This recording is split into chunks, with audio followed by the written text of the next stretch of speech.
You're trying to tell me Callum Hudson-Odoi, Kai Havertz, Mason Mount and Christian Pulisic in one team and we're not spoiled for choice? Please behave. This video is going to be great. We're going to talk about Christian Pulisic. Should he be worried? What is his biggest dilemma right now? Kai Havertz versus Mason Mount. Can they play in the same team? And I'm going to give you some good news. Of course they can. I'm going to explain it in one way, shape or form. And then we're going to talk about Callum Hudson-Odoi and how I think he is the integral piece to all of this working. Let's get it. Welcome to the Kavkas video, and guys, today I need you guys to do me a massive favor. Hit the like button from the beginning, and in the comments below, tell me out of the four of them, if you had to have a front three, who would your pick be? Because at the end of the video, I'm going to give you mine, but I want to hear yours as of this moment now. So help a brother out, do that, it goes a long way. But getting into the video, we're going to start talking about the order of Callum Hudson-Odoi first, then we're going to talk about Mason Mount and Kai Havertz, how they can collaborate together in one team, and then I'm going to explain to you what Pulisic's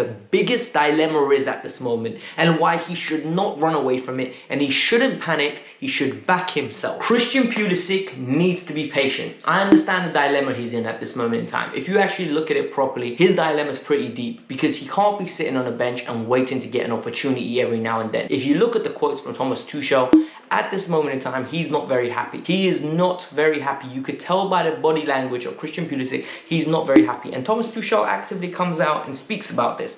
And I really like that because for me, when a manager's honest to the media, can you imagine what he's like to the player? The player knows where he stands. The player will know exactly what he needs to do to get into the team. And more importantly, the player will be aggressively trying to impress the manager on a daily basis. That is key. If you're lying to people, you get bad trainers, bad performances. He openly says, I feel sorry for him. It's my fault. I didn't play it.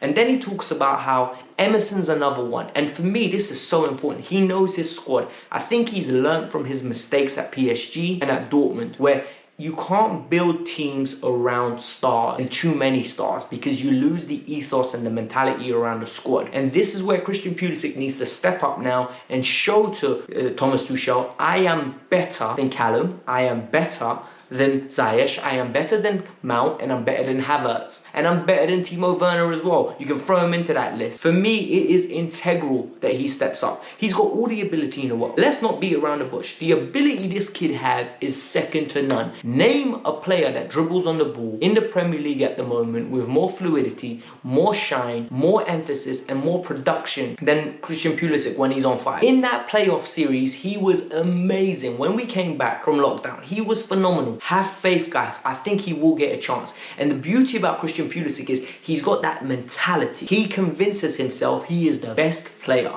and he's going to get into this team and you can't do nothing about it. And I love that. This is why I don't have doubts that he's going to make it at Chelsea. Whether it's a regular starter or an impact sub, I think there's going to be a lot of competition. I've said this before, I'm going to say it again. Deco, Essien, Ballack, Lampard survived in one midfield. Everyone got game time, everyone got time to shine. Why can't the four of them do it? Why can't Callum Hudson-Odoi, Mount, Havertz and Pulisic shine? We need to have a manager that keeps expectations down, rotates them and shows them how to shine. If you look at the midfield three, the construction at the moment of Kante, Jorginho and Kovacic, the reason why they're looking so fresh and good is because they're getting rested. They don't play every game. And this is exactly what needs to happen at Chelsea. So be smart, don't be silly. And come on, be logical. On to the next story. Unless you've been living under a rock, you know who Callum Hudson-Odoi is and you know how talented this kid is.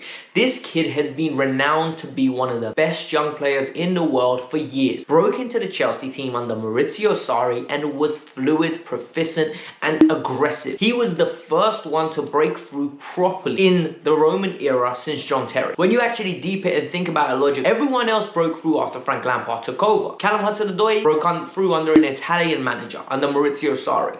So where am I going with? Callum Hudson-Odoi is a great driver of the ball, creative, aggressive, and he is more of a creative player than a goal scorer. And I think a lot of people get that misunderstood. I think from Callum Hudson-Odoi, we are going to be seeing 10 goals, 11 goals, and around about 15 assists across the season. And I think that will be a tremendous output. But he is very good at delivering the integral pass, the key pass, as you saw against Everton, where he gave the ball to Alonso, cross came in, and then it got deflected. That all came from his ability to dribble on the ball, create for himself. And this is going to be integral in a front three for Chelsea. People don't want to hear that. People don't want to understand that. But he has something a lot of our forwards don't. The ability to dribble, the ability to pick a pass out, and the ability to be versatile and come up at the number 9 position, number 10, number 11, number 7. He is super versatile. This has been something that the Chelsea youth system has been drilling into players. They've been producing numerous amounts of players like Jeremy Boga, proficient in different positions.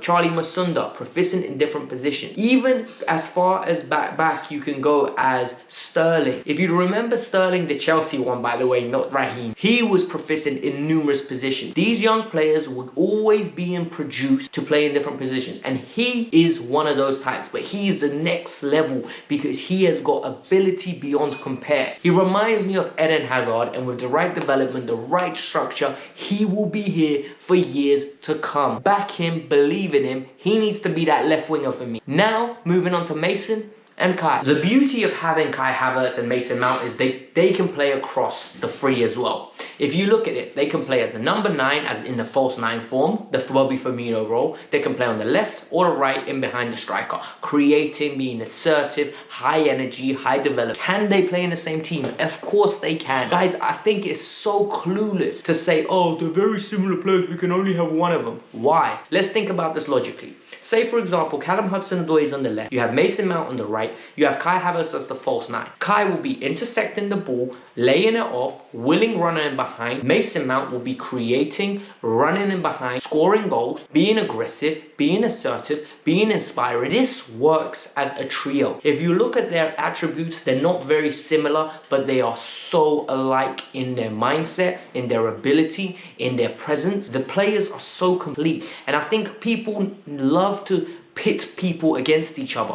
There is nothing to pit. They're in this situation. We should be backing them. We should want them to inspire each other. We should want them to develop together. Look, we had a midfield at one point of Michael Ballack, Deco, Lampard, and Essien.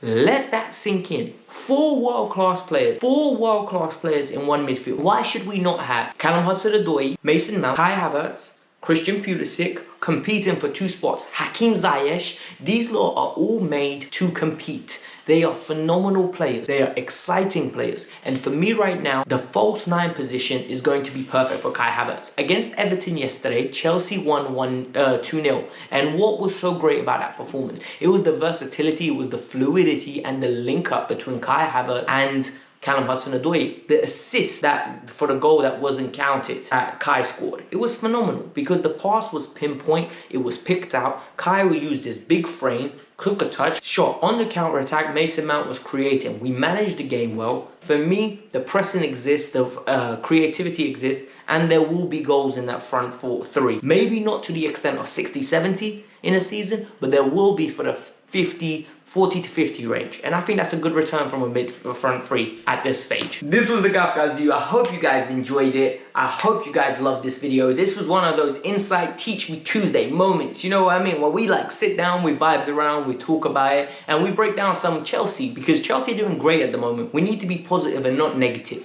And a lot of people are trying to be negative and cause friction within the fan base. It's not going to work, big man. We're a positive bunch, all right? We've got a great manager. We're going to be cool. Hit the like button, subscribe to the channel. I hope you guys enjoyed this video. So peace out. I'm out. I'm most probably going to deliver you guys a video on Thursday. I'll take tomorrow off. But yeah, peace. Bye.